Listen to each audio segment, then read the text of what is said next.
boleh tak kamu cerita pada aku an Harisah, tentang anak aku Harisah. Kenapa ni? Wa kana qutila yauma badrin. Anak aku Harisah mati dalam peperangan Badar. Bukan dalam peperangan Badar, tapi dekat tu. Dipanah asabahu sahmun gharbun. Anak aku dipanah oleh panah yang sesat. Tak tahu daripada mana.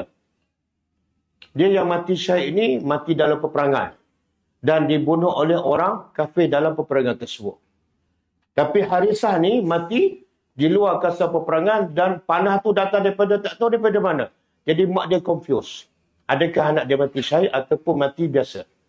Boleh faham? Tengok apa jawapan Nabi.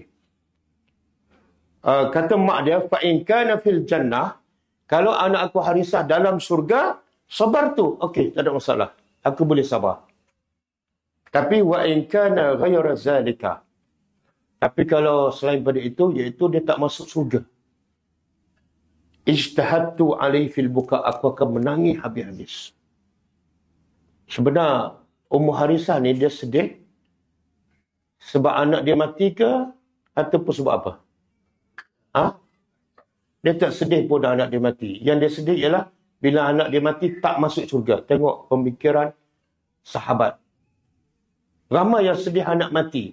Lepas mati anak dia ke mana dia tak kisah. Betul tak? Jangan sedih anak mati. Sebab mati sekarang ke akan datang pun akan mati. Tapi sedihlah bila anak kita tak solat. Bila mati tak tahu apa nasibnya. Okey. Apa jawapan Nabi? Qala ya Umma Harisah. Wahai ibu Harisah. Innaha jinanun. Anak kamu ni bukan dalam surga. Tapi jinanun.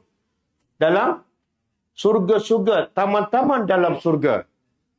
Wa inna ibnaka, dan anak engkau asaba, telah mendapat Firdaus al-A'la. Jadi hadis ini Nabi nak beritahu Harisah dapat bukan satu surga tapi banyak. Termasuklah yang diwarisi oleh orang yang masuk neraka. Subhanallah, nikmat. Anak diberitahu, kalau kita diberitahu anak kita masuk dalam surga-surga, seronok tak?